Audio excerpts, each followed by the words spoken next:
कि आप लोग आदरणीय बहन कुमारी मायावती जी के निर्देश पर जो गांव में चल करके सदस्यता अभियान कार्यक्रम चल रहा है, प्रशिक्षण कार्यक्रम चल रहा है, इस कार्यक्रम में उपस्थित हो करके संतों गुरुओं महापुरुषों की विचारधारा जो आगे बढ़ाने के लिए बहुजन समाज पार्टी बनी, इसका नेतृत्व आदरणीय बहन कुमारी मायावती जी कर रही है। इस पवित्र काम में आप लोग इस तरह से योगदान यहाँ पर दे रहे हैं, इसके लिए आप लोगों का मैं बहुत बहुत आभार प्रकट करता हूँ, स्वागत करता हूँ, वेलकम करता हूँ। मेरे भाई थोड़ा सा आप लोग हमारी बात सुने, निवेदन है। हम अपनी बात कहें उससे पहले एक बात आप लोगों को बताना चाहेंगे। हम बहुजन समाज के लोगों में एक भ्रांतियां हैं, एक गलत आदत है जो हम जानबूझ के नहीं करते, अनजाने में करते हैं। जैसे ये हमारी भी आदत है, आप सबकी आदत है। जैसे शरीर जहां रहता है हमारा मन वहां नहीं रहता, और जहां मन रहता है वहां हमारा शरीर नहीं रहता। और शरीर और मन मस्तिष्क जब साथ नहीं रहेगा तो कोई मकसद आप पूरा कर पाएंगे, कोई उद्देश्य पूरा होगा नहीं होगा ना। तो जहां शरीर है जब वहां मन मस्तिष्क बुद्धि भी वहीं रहेगी, और जहां मन मस्तिष्क बुद्धि है वहां शरीर रहेगा, तभी लक्ष्य पूरा होगा। हम लोग इसी में धोखा खाते हैं। जब बीत जाता है, जैसे हमारे समाज जो चिंतनशील व्यक्तित्व वाले लोग हैं, जो चिंतन करते हैं, वो जब अध्ययन करेंगे तो कहेंगे काश बाबा साहब डॉक्टर बी.आर. अम्बेडकर जी 10 साल और जी गए होते, देश का नक्शा बदल गया होता। काश मान्यवर साहब 10 साल और जी गए होते, बहुजन समाज उत्तर प्रदेश में 4 बार सरकार बनाया, आज केंद्र में सरकार बना लिया होता। ये कहते हैं लोग ना, जो बीत जाता है तब पश्चाताप करने की बात करते हैं। और उसमें जो बुद्धिमान व्यक्ति बैठे हैं, समझदार व्यक्ति बैठे हैं, जो तुरंत जिसका दिमाग काम करता है, इसे प्रेजेंट माइंड कहते हैं, तत्काल निर्णय ले, तो वो ये कहेंगे भाई बाबा साहब के जाने के बाद आप पछता रहे हैं 10 साल और जिए होते, मान्यवर साहब जाने के बाद आप पश्चाताप कर रहे हैं 10 साल मान्यवर साहब हो रहे होते। तो आदरणीय बहन कुमारी मायावती जी अभी हैं, और जब बहन जी नहीं रहेंगी तब आप पछताने काम करेंगे। बहन जी 10 साल और रही होती तो देश का नजरिया कुछ और बदल जाता और संविधान हमारा पूरी तरह से लागू हो जाता। तो हम इस तरह सोचते हैं। आज मान्यवर साहब और बहन, मान्यवर साहब और बाबा साहब हमारे बीच में नहीं है। हमारे बीच में संत रविदास, संत कबीर जी नहीं है। हमारे बीच में तथागत बुद्ध जी नहीं है, पेरियार साहब, ईवी रामा साहब नहीं है, ज्योतिबा राव फूले साहब नहीं है, माता सावित्रीबाई फूले नहीं है कि नहीं है। तो हमारे तमाम महापुरुष आज हमारे बीच में नहीं है। लेकिन हमारे महापुरुषों की जो विचारधारा था, जो मूवमेंट था, जो आंदोलन था, वो आंदोलन कौन था? इस देश में गैर बराबरी को खत्म करके इंसानियत, मानवता को कायम करना। जातिवाद, छुआछूत, भेदभाव, गरीबी, अमीरी जो खाई है उसे खत्म करके सभी इंसान को एक बराबर बनाना और सबको मान सम्मान, हक, अधिकार दिलाना, इन महापुरुषों का, हमारा उनके जीवन का संघर्ष था, है ना। उनकी विचारधारा को जो बढ़ा रहा हो, उनकी विचारधारा को जो बढ़ा रहा हो, जैसे कहा जाता है ना, जैसे हमारे घर में कोई बच्चे पैदा होते हैं, छोटे बच्चे होते हैं, जब अपने पैर में खड़े होते हैं, अपने बाप के अधूरे काम को जब पूरा करते हैं और उनका व्यवहार उस बच्चे में मिलता रहता है, तो गांव में लोग कहते हैं ना, काकी, दादी, फुआ, मौसी कहती है ना कि ऐसा लगा था जैसे फलाने का शरीरिया जो भाई एक नई एक जरूर बा, लेकिन फलाने के आत्मा, फलाने का आत्मा एक अंदर निवास करता। कहते हैं ना कि शरीर नहीं भले है, लेकिन फलाने की आत्मा इसके अंदर है, इसके अंदर इतना बुद्धि है। तो आदरणीय बहन कुमारी मायावती जी, हमारे जो पूर्व में हमारे संतों गुरु महापुरुषों ने जो संघर्ष किया, जिस विचारधारा को स्थापित किया, उस विचारधारा को लेकर बहन जी चल रही हैं। तो आदरणीय बहन कुमारी मायावती जी हमारे सभी बहुजन महापुरुषों की औलाद है, सभी महापुरुषों की रूप है। बहन जी हमारे सभी महापुरुषों की जीती जागती शरीर के रूप में हमारे आपके बीच में अवतरित है, एक रूप है। आदरणीय बहन कुमारी मायावती जी के रहते अगर हम बहन जी को पूरी बात मान लें और मान करके पूरी जिम्मेदारी पूर्वक आदरणीय बहन जी के निर्देश को अगर हम लोग गांव गांव बूथ तक अगर लागू कर ले तो हम पछताना छोड़ देंगे कि 10 साल बाबा साहब और जिंदा रहे होते, मानव साहब 10 साल और जिंदा रहे होते, पेरियार साहब नारायणा गुरु और जिंदा रहे होते। ये पछताना हम छोड़ देंगे अगर हम आदरणीय बहन जी का 100 का 100% बात हम मान ले तब। सही बात है नहीं है? तो आदरणीय बहन जी हमारे बीच में है, एक ऐसी शख्सियत सम्मानित साथियों जिनको संयुक्त राष्ट्र अमेरिका आयरन लेडी के रूप में घोषित करता,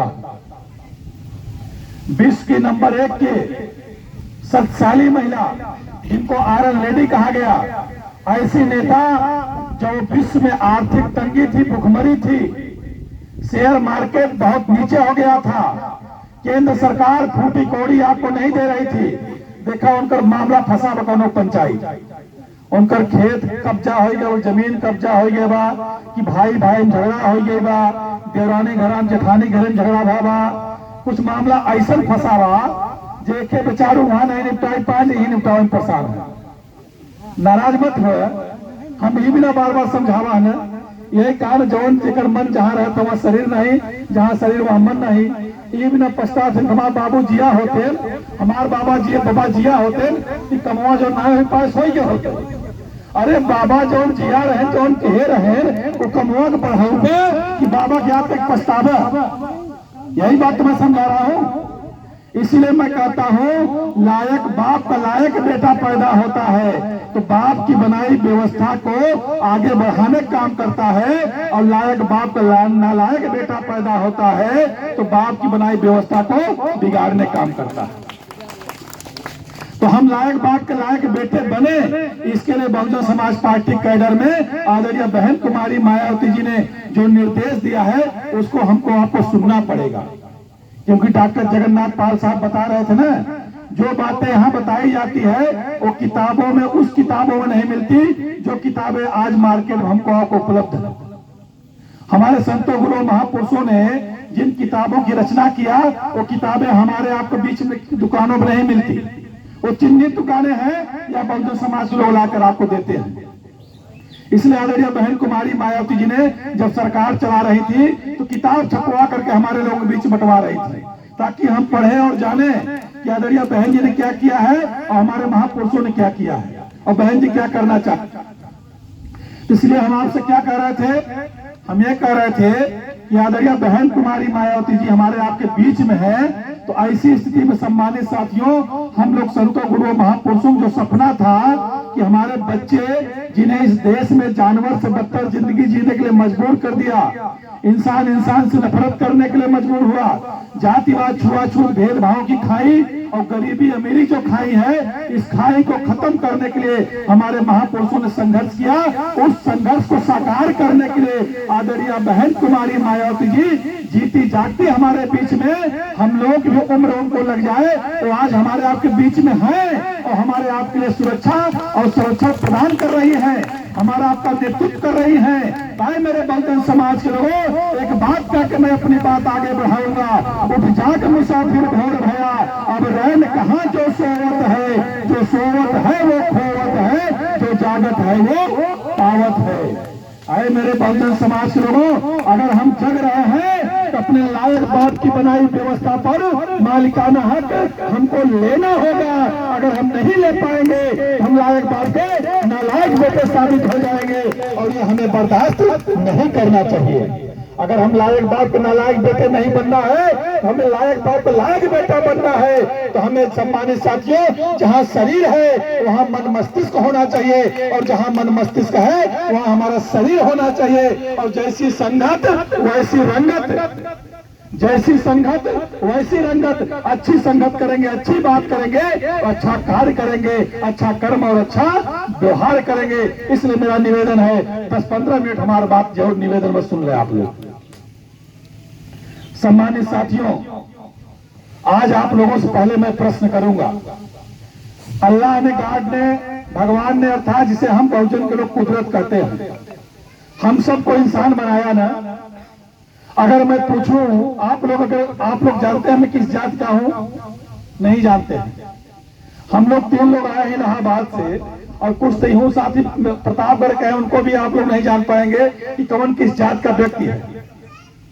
अगर एक बुद्धिमान व्यक्ति से पूछा जाए कि यहाँ कौन जात के लोग हैं बताओ, तो वह ये कहेगा भैया यहाँ 2 जात के लोग दिखाते हैं, एक महिला एक पुरुष। एक अलावा कोई जात हमको नहीं समझ में आता। लेकिन इस देश में बहुजन समाज पर शासन करने वाले जातियों धर्मों में हमको आपको बांट के अलग करने वाले इंसानों को बांट करके अलग अलग कर दिया, अलग अलग करके हमारे आप ऊपर शासन कर रहे हैं। और उसी बंटवारे में मेरे भाइयों, उसी बंटवारे में हम लोग छोटी छोटी जातियों में कोई अछूत कोई सछूत बना करके सम्मानित साथियों हमें कमजोर कर दिया गया। बहुत बड़ी साजिश है।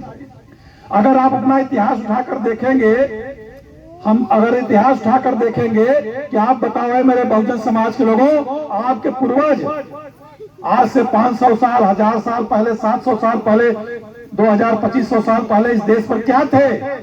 तो आप और हम बताएंगे हमारे पूर्वज इस देश पर कभी शासक करते थे। हमारे पूर्वज इस देश पर कभी शासक करते थे, राजा हुआ करते थे, राजा थे। तब ये प्रश्न होता है कि जब हमारे पूर्वज राजा थे तो आज हम प्रजा क्यों हैं?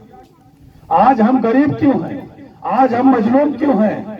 आज हमारे पास घर पर सिर पर छत रखने के लिए जगह क्यों नहीं है? घर और छप्पर बनाने की जमीन क्यों नहीं है? खेती करने के लिए 2 गज जमीन क्यों नहीं है? तन पर कपड़े क्यों नहीं है? रोजगार क्यों नहीं है? नौकरी क्यों नहीं है? ठेका पटेका क्यों नहीं है? अरे कोई खाते खाते मर रहा है, कोई बिना खाए मर रहा है। किसी के पास 500 200 25 50 बीघा जमीन है और किसी के पास बसने के लिए जमीन नहीं है। किसी के पास इतने बड़े बड़े मकान घर हैं कि रहने वाले नहीं है, और हमारे आपके पास रहने वाले हैं, हमारे पास सिर पर छत नहीं है। सही बात है नहीं है? ये प्रश्न होता है कि नहीं होता कि जब हम शासक थे, राजा थे, तो आज हम इस दशा में क्यों हैं? तो मेरे भाइयों मेरे दोस्तों, हम दशा में इसलिए हैं मेरे भाइयों क्योंकि हम लोग सजग नहीं है, जिम्मेदार नहीं है, अपने इतिहास को नहीं जानते, बहुजन समाज पार्टी को नहीं जानते, बहुजन समाज में संतों गुरुओं महापुरुषों के संघर्षों का इतिहास नहीं जानते, अपना वजूद नहीं जानते। बाबा साहब डॉक्टर BR अम्बेडकर ने जो भारतीय संविधान बनाया, जो कानून बनाया, उस कानून की ताकत, उस संविधान की ताकत क्या है, हम उसको नहीं समझ पाते, नहीं जान पाते। आए मेरे बहुजन समाज के लोगों, हमको इस देश में हुक्मरान बनने की व्यवस्था बाबा साहब डॉक्टर BR अम्बेडकर ने बनाया, उस चीज को हम समझ नहीं पाते मेरे भाइयों। इसीलिए आज मेरे भाई दर बदर की ठोकर हम खाने के लिए मजबूर हैं। सही बात है नहीं है? दर बदर ठोकर खाने के लिए मजबूर है। जब हमारे लोग यहाँ पर शासक थे, राजा थे, तो छल करके कपट करके मेरे भाइयों धोखा दे करके किसी को शराब पिला करके, किसी को जहर पिला के मार दिया गया, किसी को छल करके पीठ में छुरा भोंक दिया गया, और तमाम तरफ सम्मानित साथियों धोखा दे करके राजपाट छीन लिया गया। और आपको एक बात कह के आगे बढ़ाने की बात करूंगा, एक बात बता के आगे बात बढ़ाऊं, समझ में आएगा। हमें आप जब घर में बड़ा खुश होते हैं तो लोग पूजा पाठ सुनते हैं ना, तो पुरोहित बुलाते हैं और कथा सुनते हैं। और जब कथा सुनते हैं, मैं उनका विरोध नहीं कर रहा हूं, अपनी बात समझाने के लिए, अपनी जो बिगड़ी हमारे बहुजन समाज जो बिगड़ा है उसे बनाने के लिए मैं इस बात को आपको समझा रहा हूं। मैं उनका विरोध नहीं कर रहा हूं। वो अपना काम करके राजपाट भोग रहे हैं, हम अपना काम नहीं कर पा रहे, इसलिए हम गरीब और मजलूम लाचार हैं। तो जब हम कथा वार्ता के लिए बुलाते हैं, खुश होते हैं, घर बनाते हैं, नौकरी पाते हैं, जमीन खरीदते हैं, व्यापार करते हैं, खुश होते हैं, किसकी बदौलत पाते हैं? पाते हैं बाबा साहब की बदौलत, संतों गुरु महापुरुषों की बदौलत, अपने मेहनत दम पाते हैं। और हम उनको उनका जयकारा नहीं करते, उनका नाम नहीं लेते, उनकी चर्चा नहीं करते। हम बुलाते हैं खुश होकर पुरोहित और कहते हैं कथा सुनाइए, तक हमको कथा सुना दीजिए, आज मेरा नेक काम हुआ। तो जब कथा सुनाते हैं, तो जब हमको आप बैठाते हैं, तो कथा में 2 श्लोक में बताऊंगा, बाकी श्लोक बताऊंगा बहुत समय लग जाएगा। एक श्लोक पढ़ते हैं, आर्यावर्ते जम्बूद्वीपे भारत खंडे कश्यप गोत्र। ये बताते हैं, कहते हैं जजमान, जिस प्रकार हमारे इस देश में जहां आप आज, जैसे मैं आज आपके यहाँ आया हूँ, ऐसे 3500-4000 वर्ष पूर्व खैबर बुलंद दर्रे से हमारे पूर्वजों ने आपके देश में आपके राजाओं के यहाँ, राजा बलि के यहाँ आए और आकर के शरण लिए, और राजा अब आपके राजपाट में रहने लगे। आपके राजा बलि खुश हुए, प्रभावित हो गए, और प्रभावित होने के बाद कहा, हमारे पुरोहित से उन्होंने कहा, हमारे पूर्वज से कहा कि हमें कथा वार्ता सुनाइए। उन्होंने कथा जैसे सुनाया था वो कथा मैं आज सुनाऊंगा, जो 3504,000 वर्ष पूर्व आकर के हमारे लोगों ने आपके राजाओं को कथा वार्ता सुनाया था। उसी प्रकार मैं भी आपके बीच में आकर